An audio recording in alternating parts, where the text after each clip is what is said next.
புதிய சமய வழிபாட்டு தலங்களை அமைக்க மடானி அரசு முழு ஒத்துழைப்பு வழங்க தயாராக இருப்பதாக பிரதமர் டலஸ்ரீ அன்வார் இப்ராஹிம் தெரிவித்துள்ளார்.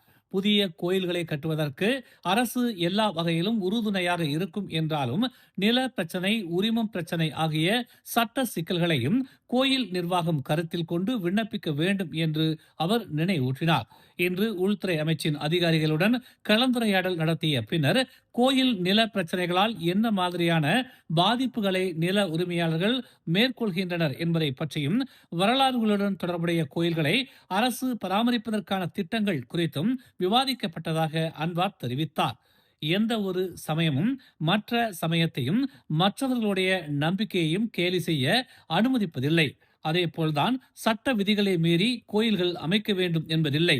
முறையான விண்ணப்பங்களின் மூலமாக இந்த பிரச்சனைகளை சுமூகமாக தீர்க்கவும் முடியும் என்று அன்வார் நம்பிக்கை தெரிவித்தார். மேலும் சமய வழிபாட்டு தலங்களை இடிக்க எந்த ஒரு தனிநபருக்கும் உரிமை இல்லை.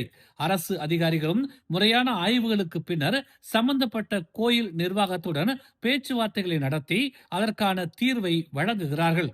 அப்படியான தீர்வின் போது எந்த தரப்பினரும் பாதிக்கப்படக்கூடாது என்பதில் தாம் உறுதியாக இருப்பதாக பிரதமர் அன்வார் தெரிவித்துள்ளார். மேலும் செய்திகளை தெரிந்து கொள்ள தமிழ் மலர் இணையதளம், தமிழ் மலர் செயலி மற்றும் மலர் டிவி யூடியூப் சேனலை வலம் வாருங்கள். எங்களோடு இணைந்திருக்க மலர் டிவியை பதிவு செய்து கொள்ளுங்கள். உறவுகள் மகிழ்ந்திட விருப்பம் மற்றும் பகிர்வு சேவையை சொடுக்கிடுங்கள்.